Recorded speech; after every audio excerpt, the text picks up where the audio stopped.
அனைவருக்கும் இனிய மாலை வணக்கம். நம்ம ரெகுலர் எக்ஸ்பிரஷன் சீரீஸ் பார்த்துட்ருக்கோம். கண்ட்ரோல் கேரக்டர்ஸ்னால் என்ன, எஸ்கேப் கேரக்டர்ஸ்னால் என்ன, வைல்ட் கார்ட் கேரக்டர்ஸ்னால் என்ன, அதெல்லாம் எப்படி ரெகுலர் எக்ஸ்பிரஷனில் யூஸ் பண்ணுறது அப்படின்றத தெளிவாக கடந்த வீடியோக்களில் நம்ம பார்த்துருக்கோம். இப்போ நம்ம பேச போகிறது என்ன அப்படின்னு பார்த்தீங்கன்னா கேரக்டர் செட்ஸ் அப்படின்னு சொல்ல போகிறோம். இதை வந்து என்னன்னு சொல்லுவாங்கன்னா கேரக்டர் கிளாஸ் அப்படின்னு கூட சொல்லுவாங்க. Character set or character class அப்படின்னு சொல்லுவாங்க. இல்லை பிராக்கெட் லிஸ்ட் அப்படின்னு சொல்லுவாங்க. பிராக்கெட் லிஸ்ட் அப்படின்னு சொல்லுவாங்க. ஸோ இதை நம்ம எப்படி ஒர்க் பண்ணுறது அப்படின்னா எப்படி ஒர்க் பண்ணுறதுன்னு, ஃபார் எக்ஸாம்பிள் நான் ஒரு ஸ்ட்ரிங்கை வந்து எடுக்கிறேன். அந்த ஸ்ட்ரிங் என்ன அப்படின்னு பார்த்தீங்கன்னா லெட் அஸ் பெயிண்ட். ஸோ இங்கே நம்ம எழுதுப்போம்.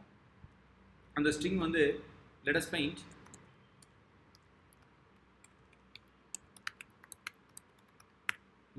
our wall எழுதுறேன் with gray color and tiles with dark gray color. So this is my string. இதுதான் என்னோட ஸ்ட்ரிங். நான் எடுத்துக்கிறேன். உங்களுக்கு எக்ஸாம்பிள் புரியறதுக்காக நம்ம இங்கே ஒர்க் அவுட் பண்ணுறோம் இந்த சைட்டில். அதே ஜாவாஸ்கிரிப்டில் ஒர்க் பண்ணி காட்டுறோம். இப்போ எனக்கு என்ன வேணும் அப்படின்னு பார்த்தீங்கன்னா எனக்கு இந்த கிரே அப்படின்ற விஷயம் மட்டும் வேணும். அப்போ நான் என்ன பண்ணுவேன், ரொம்ப simple. G R common, Y common, இந்த இடத்துல ஒரு மெட்டா கேரக்டர் போடணும், வைல்ட் கார்ட் கேரக்டர். டாட் கொடுத்தாவே போதும். நான் இங்கே குளோபலில் தான் வச்சுருக்கேன். சப்போஸ் குளோபல் இல்லை அப்படின்னா எனக்கு ஒரே ஒரு மேட்ச்சு இங்கே பாருங்கள் கிரே, இது மட்டும் வரும். குளோபல் எனேபிள் பண்ணிட்டேன்னா எனக்கு 2 மேட்ச் இருக்குது. Perfect grey. ஏன்னா dot is a wild card character that accept any characters. அப்போ கிரே ஏவாக இருந்தா என்ன, ஈயாக இருந்தா என்ன, பர்ஃபெக்டாக எடுத்துரும். அவர் வால் கிரில்ஸ் அப்படின்னு வைக்கிறேன், GRLY அப்படின்னு வச்சுருக்கேன். ஸோ அதுவும் ஒர்க் ஆகுது. காரணம் என்னென்னா it will look with any character. Dot வந்து பார்த்தீங்கன்னா என்ன கேரக்டர்னாலும் எடுத்துக்கும். ஆனால் எனக்கு தேவை என்ன, இந்த கிரே கலர் இதுதான் வேணும். GRAY GREY மட்டும்தான் வேணும். எனக்கு GRLY பற்றி எனக்கு தேவை இல்லை.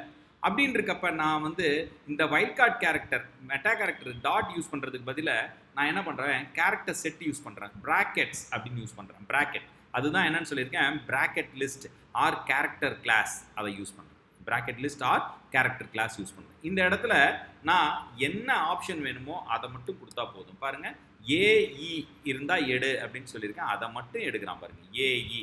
சப்போஸ் நான் எல்லு கொடுத்தனா அதுவும் எடுக்கும். இங்கே பாருங்கள், எல்லும் எடுக்கும். பட் எனக்கு என்ன தேவை, ஏஇ. இதுதான் வந்து பார்த்தீங்கன்னா இந்த ஸ்கொயர் ப்ராக்கெட் அப்படின்றது தட்ஸ் வெரி பவர்ஃபுல். அதுதான் பிராக்கெட் லிஸ்ட் அப்படின்னு சொல்லுவோம். புரியுதுங்களா? அதுதான் பிராக்கெட் லிஸ்ட் அப்படின்னு சொல்லுவோம். ஸோ இதே எக்ஸாம்பிளை நான் வந்து ஜாவாஸ்கிரிப்டில் ஒர்க் பண்ணி காட்டுறேன் உங்களுக்காக. So let constant str equivalent to, let me take this example. So நான் எக்ஸாம்பிள் இங்கே ஒர்க் அவுட் பண்ணிட்டேன். Okay, let's take this example. So our regex equivalent to slash பாருங்க forward slash எனக்கு என்ன தேவை, gr தேவை, a இங்கே வந்து ஸ்கொயர் ப்ராக்கெட்டில் எழுதுறேன், ae with y slash. this is my pattern. So எனக்கு குளோபலாக சர்ச் பண்ணு அப்படின்னா எனக்கு குளோபலாக இங்கே சர்ச் பண்ணிக்கோங்க, g அப்படின்னு ஒர்க் அவுட் பண்ணிக்கோங்க. இப்போ நான் என்ன பண்ண போகிறேன்னா console.log எழுதுறேன். console.log regex.exe எக்ஸிக்யூட் பண்ணுறேன். எதை, str எக்ஸிக்யூட் பண்ணுறேன். Now let's check our output is gray. Find out ஆயிடுச்சு பாருங்கள், பர்ஃபெக்டாக ஃபைண்ட் அவுட் ஆயிடுது. எங்கே, இந்த இடம் மட்டும்தான் ஃபைண்ட் அவுட் ஆயிடுது. இதே நான் இங்கே டாட் அப்படின்னு வச்சேன்னு வச்சுக்கோங்க, gr.y அப்படின்னு வச்சோன்னா எனக்கு என்ன ஆகும் அப்படின்னா gr, இங்கே பாருங்கள் கிளியர் பண்ணிடுறேன், எனக்கு இங்கே வந்து GRLY மட்டும் எனக்கு வருது. பட் எனக்கு வந்து பார்த்தீங்கன்னா கிரே வேணும் அப்படின்னு இருக்கப்ப ஏஇ அப்படின்னு இருக்கு. இப்போ இந்த ஏஇ என்ன சொல்லுது அப்படின்னு பார்த்தீங்கன்னா ரொம்ப சிம்பிள். இந்த ப்ராக்கெட்டுக்குள்ளார அக்கார்டிங் டு த சின்டெக்ஸ் இந்த ப்ராக்கெட்டுக்குள்ளார கொடுத்துருக்கிறது என்ன அப்படின்னு பார்த்தீங்கன்னா accept any one of the character within the square bracket அதுதான் சொல்லியிருக்காங்க. accept any one of the character within the square bracket அப்படின்றது தான் சொல்லியிருக்காங்க. ஓகே, ஸோ இது வந்து பார்த்தீங்கன்னா முக்கியமான ஒரு விஷயம். accept any one of the character within the square bracket அப்படின்னு தான் சொல்லியிருக்காங்க. அப்போ any one of the character A E, அப்போ இதில் வந்து பார்த்தீங்கன்னா குளோபல் பெர்ஸ்பெக்டிவ் சொல்லியிருக்கோம். அதனால் வந்து பார்த்தீங்கன்னா எனக்கு இங்கே இருக்குது. ரெண்டாவது வேணும் அப்படின்னா இன்னொரு தடவை எக்ஸிக்யூட் பண்ணிக்கோங்க, இல்லைன்னா வயல் லூப் போட்டுக்கோங்க. ஏற்கனவே போன வீடியோவில் நான் வயல் லூப் எப்படி போடுறதுன்னு சொல்லியிருக்கேன். I don't want waste the time. Coding இருக்குது, நீங்கள் அங்கே போய் பார்த்துக்கலாம். ஓகே, ஸோ பாருங்கள், எனக்கு கிரேவும் கிடச்சிருக்கு, அதோட இண்டெக்ஸ் சொல்லிட்டாங்க 63. இது வந்து பார்த்தீங்கன்னா 32ல் இருக்குது அப்படின்னு சொல்லிட்டாங்க. Okay, so that's the power of the character set. இந்த கேரக்டர் செட்டில் இன்னும் நிறைய விஷயம் டிஸ்கஸ் பண்ணலாம். என்ன அப்படின்னு பார்த்தீங்கன்னா, இப்போ நான் இங்கே கொடுக்குறேன் ஏபிசிடி அப்படின்னு கொடுக்குறேன். You just listen here.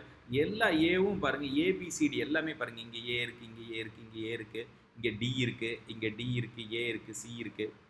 So எல்லாமே கிடச்சிருக்கு. இப்போ வந்து பார்த்தீங்கன்னா நான் ஓ மட்டும் எனக்கு மென்ஷன் பண்ணணும் அப்படின்னு நான் சொல்கிறேன். பாருங்கள், எங்கெல்லாம் இங்கெல்லாம் ஓ கொடுத்ததுனால ஓ எதோட அசோசியேட் ஆகிருக்கு? ஏபிசிடி எந்த இடத்துல அசோசியேட் ஆகிருக்கு பாருங்கள், கலரில் அசோசியேட் ஆகிருக்கு, வேறு எதுவும் இல்லை. ஓகேங்களா? இப்போ நான் ஃபார் எக்ஸாம்பிள் டிஓஜி டாக் அப்படின்னு கொடுத்தேன்னா டி இங்கே இருக்குது, அதனால் வரும். இப்போ இஓஜின்னு கொடுக்குறேன், இந்த இடத்துல இஓஜின்னு கொடுக்குறேன். ஏன்னா இங்கே வந்து பார்த்தீங்கன்னா கிடையாது, இஓ அப்படின்றது மென்ஷன் ஆகாது. ஜி ஆர் எனிதிங் இஓ வராது. சப்போஸ் நான் இந்த இடத்துல கொடுக்குறேன் அப்படின்னு பார்த்தீங்கன்னா அங்கே மேட்ச் ஆகும். ஸோ இன்னொரு முக்கியமான விஷயம், இந்த ஏபிசிடி நான் வந்து இப்படி தான் இருக்கணும் அப்படின்லாம் ஒன்றும் கிடையாது. நம்ம பழைய ப்ரோக்ராமில் பழைய விஷயம் என்ன பண்ணியிருக்கோம், GRAEY அப்படின்றதான் பார்த்துருப்போம். GRAEY தான் பார்த்துருக்கோம், கரெக்டுங்களா? GRAEY பண்ணுறப்ப ஏவும் மேட்ச் ஆகுது, மேட்ச் ஆகுது. அதனால் சீக்வன்ஸாக ஃபஸ்ட்டு ஏ இருக்குது, அதனால் இங்கே வந்து நீங்கள் ஏ கொடுக்கணும், அடுத்த இருக்குது, அதனால் கொடுக்கணும்னு ஒன்றும் இல்லை. Any one of the characters found ஏன்னு கொடுத்தாலும் ஒர்க் ஆகும், புரியுதுங்களா? அதே மாதிரி DCBA அப்படின்னு கொடுத்தாலும் ஒர்க் ஆகும், புரியுதுங்களா? பட் இந்த இடத்துல நான் வந்து GR எனேபிள் பண்ணியிருக்கேன், ஓகேங்களா? அதனால் அங்கே வரல. So this is fine. ABCD தான் any one of the character. அதனால தான் இந்த இடத்துல மென்ஷன் பண்ணி கொடுத்துருக்கேன். Square bracket dot accept any one of the character within the square bracket அப்படின்னு நம்ம இந்த இடத்துல சொல்லியிருக்கோம். Okay, that's fine. இன்னொரு முக்கியமான ஒரு விஷயம் என்ன அப்படின்னு பார்த்தீங்கன்னா, இப்போ நம்ம ஏபிசிடி பார்த்துருக்கோம். இந்த இடத்துல வந்து ஓ அப்படின்னு பார்க்குறப்ப சிஓ எனக்கு மேட்ச் ஆகுது, டிஓ எனக்கு மேட்ச் ஆகுது. ஏஓ அப்படின்றது எங்கேயுமே மேட்ச் ஆகலை. அதனால் வந்து பார்த்திங்கன்னா நமக்கு எதுவும் கிடைக்கல. இப்போ எனக்கு வந்து இந்த ஒரு விஷயம் வந்து மிக முக்கியமாக நோட் பண்ணக்கூடிய ஒரு விஷயம். ஓகேங்களா? சரி, இன்னொரு விஷயம் என்ன சொல்லணும் அப்படின்னு நினச்சேன்னா, if you want to mention any meta character inside the square ப்ராக்கெட்னா that will use to restore the literal meaning of the original character. இப்போ வைல்ட் கார்ட் கேரக்டர் டாட் கொடுத்துருக்கேன் அப்படின்னா, டாட் அப்படின்றது என்ன அப்படின்னா எனி ஸ்பேஸ். இப்போ நான் ப்ராக்கெட்டில் இல்லாமல் டாட் கொடுத்துட்டேன்னு வச்சுக்கோங்க, பார்த்தீங்கன்னா A followed by any character, B followed by any character, C followed by any character, D followed by any character, அதுதான் எடுத்துருக்குது. பாருங்கள், ஏ ஃபாலோட் பை ஐ இருக்குது, ஏ ஃபாலோட் பை எல் இருக்குது, ஒய் இருக்குது, ஏ ஃபாலோட் பை என் இருக்குது, D followed py space இருக்குது, ஓகேங்களா? C followed by ஓ இருக்குது. ஸோ ஏபிசிடி ஃபாலோ பண்ணி என்ன கேரக்டர் இருந்தாலும் எடுத்துரும். இன்னொரு டாட் கொடுத்தா இன்னொரு கேரக்டர் சேர்த்து எடுக்கும், ஓகேங்களா? பட் இது வந்து மிக முக்கியமான ஒரு விஷயம். ஏன்னா வைல்ட் கார்ட் கேரக்டர் பற்றி டாட் பற்றி பேசியிருந்தோம் நம்ம. ஆனால் நான் இந்த ஒரு வைல்ட் கார்ட் கேரக்டரே ஸ்கொயர் ப்ராக்கெட் கேரக்டர் செட்டில் கொடுத்துட்டேன் அப்படின்னா it will try to restore the original literal meaning of the dot. Original literal meaning of the dot எங்கேயாவது இருக்குதா அப்படின்னு தான் பார்க்கும். ஃபார் எக்ஸாம்பிள் இந்த இடத்துல ஏபிசி, இப்போ வந்து பார்த்தீங்கன்னா ஏபிசி டாட்ன்னு இருக்கப்போ பார்த்தீங்கன்னா டி ஃபாலோட் பை ஒரு டாட் இருக்குதா?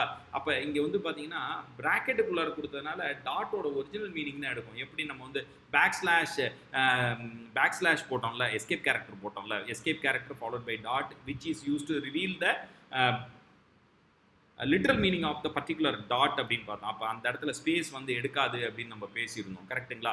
அதே மாதிரி இந்த இடத்துலையும் வந்து பார்த்தீங்கன்னா இந்த எஸ்கேப் கேரக்டர்ஸில் இது ஒரு முக்கியமான ஒரு விஷயம், நோட் பண்ணக்கூடிய ஒரு விஷயம். ஸோ இன்னும் நிறைய விஷயம் டிஸ்கஸ் பண்ணலாம். இப்போ நான் வந்து பார்த்தீங்கன்னா இந்த ஸ்கொயர் ப்ராக்கெட் கேரக்டர் செட்லேயே வந்து பார்த்தீங்கன்னா நான் A to Z கொடுக்குறேன் பாருங்க. A to Z கொடுத்தோன்னே லுக் இங்கே பாருங்க, ஒவ்வொன்றும் செப்பரேட் கேரக்டராக ஃபைண்ட் அவுட் பண்ணியிருக்காங்க. That's very important. But A to Z என்ன இருக்குது? எல்லாமே இருக்குது. பட் இங்கே பாருங்க, L வந்து பார்த்தீங்கன்னா கேப்ஸ் இருக்குது.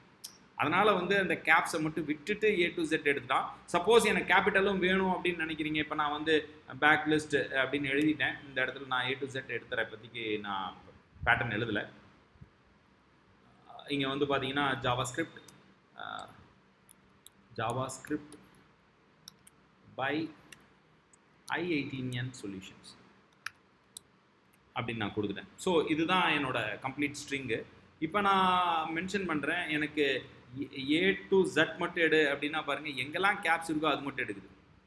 A to Z மட்டும் எடுனோன்னே எங்கெல்லாம் கேப்ஸ் இருக்கோ அது மட்டும் இருக்குது. இந்த 18 விட்டுருச்சு, கரெக்டுங்களா? 18 விட்டுருச்சு. அப்போ நான் இங்கே வந்து /D அப்படின்னு கொடுக்குறேன். ஒவ்வொன்றும் ஸ்பெஷல் மீனிங் இருக்குது, ஒவ்வொன்றும் பார்க்க போகிறோம் நம்ம, ஓகேங்களா? A to Z அப்படின்றது எடுத்துக்கிச்சு, ஓகேங்களா? A to Z எடுத்துக்கோ. இப்போ வந்து பார்த்தீங்கன்னா A to Z எடுத்துகிட்டு ஸ்கொயர் ப்ராக்கெட் இங்கே பாருங்கள் /D அப்படின்னோடனே A to Z ஒரு கேரக்டர் A to Zல எது வேணாலும் எடுத்துகிட்டு /D அப்படின்னோடனே இங்கே எடுக்க சொல்கிறாங்க பாருங்கள். இது அப்போ இந்த ஸ்டேட்மெண்ட்டை எடுக்கணும், i18n சொல்யூஷன் எடுக்கணும் அப்படின்னா நீங்கள் என்ன பண்ணணும்? /D அப்படின்றது வந்து போட்டிருக்கோம். /D இன்னொரு /D போட்டாலும் any one of the character தான். அப்போ அது ஒரு ஃபைண்ட் அவுட் கிடையாது. அப்போ இங்கே ஒரு /D அப்படின்றப்ப எனக்கு அந்த இடத்துக்கு கிடச்சிருச்சு. ஸோ இங்கே எகெயின் நான் A to Z அப்படின்னு சொல்கிறப்ப, so this is the way I have to select all these thing. இதை விட இன்னும் சிம்பிளாக வந்து பேட்டர்ன் எழுத முடியும். That's very important. ஸோ ஒவ்வொரு பேட்டர்ன் நம்ம பார்த்துட்ருக்கோம், okay? So A to Z அப்படின்னு கொடுத்துட்டு இங்கே கேப்ஸ் போட்டாவே போதும்னு நினைக்கிறேன். கேப் சிம்பிள் போட்டாவே போதும். ஸோ இங்கே வந்து பார்த்தீங்கன்னா மேட்ச் ஆகலை. மேட்ச் வரப்போ நமக்கு அந்த சிம்பிள்ஸ்லாம் எனக்கு கரெக்டாக தெரியும். ஃபர்தராக என்னோடய வீடியோஸை ஒவ்வொன்றும் பார்த்துட்டே இருங்க. இன்னும் நிறைய விஷயங்கள் டிஸ்கஸ் பண்ணுவோம், ஓகே?